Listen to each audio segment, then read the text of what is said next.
Kalau orang mau investasi dan dia memilih instrumen duluan, itu seperti orang mau jalan, Mbak Audrey, milih jalan mana yang dia suka.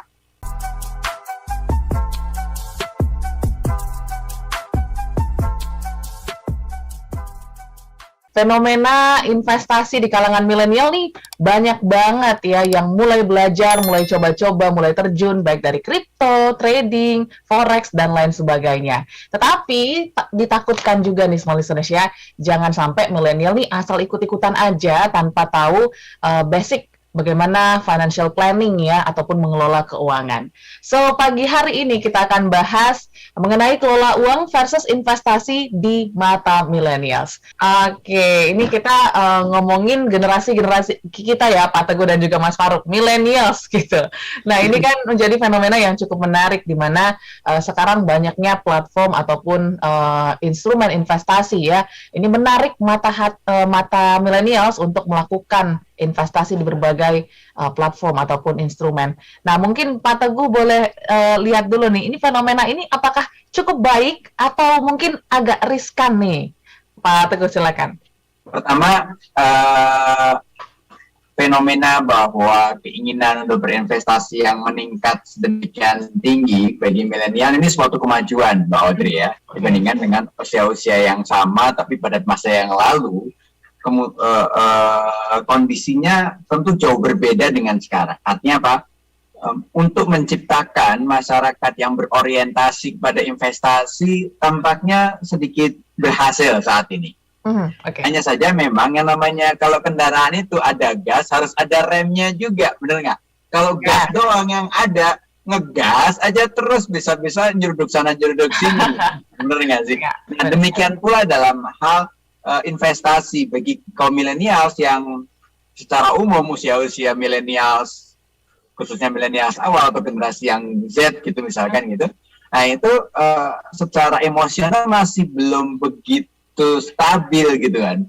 Dan kita masih ingat kan ada fenomena FOMO, fear of missing out, ingin ikut-ikutan, ingin temennya atau orang-orang di Instagram udah melakukan apa, dia belum tuh merasa dia terbelakang, kayaknya dia sempit banget, kayaknya dia orang yang gak gaul lah segala macam.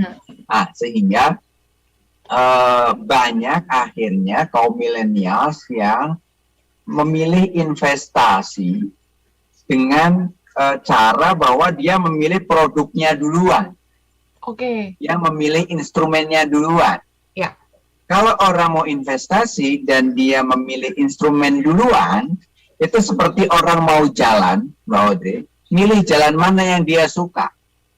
Ya, tujuannya nggak tahu ya Pak Teguh ya? Tujuannya nggak tahu, mau kemana. Mbak Audrey pagi-pagi dari rumahnya mau ke Smart FM. Tentu tahu tujuannya kemana, baru milih jalan yang mana.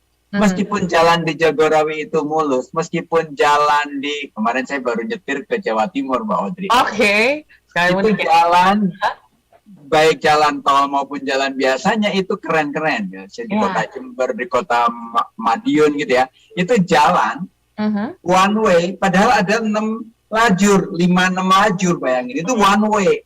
Dan jalannya mulus, bagus banget gitu kan. Wah, saya suka ke situ, tapi tujuan saya mau ke Smart FM. Tapi lewatnya Madiun gitu kan. Jauh banget ya. Iya, nggak nyampe. Itu jalan nikmat gitu kan. Demikian pula dalam investasi.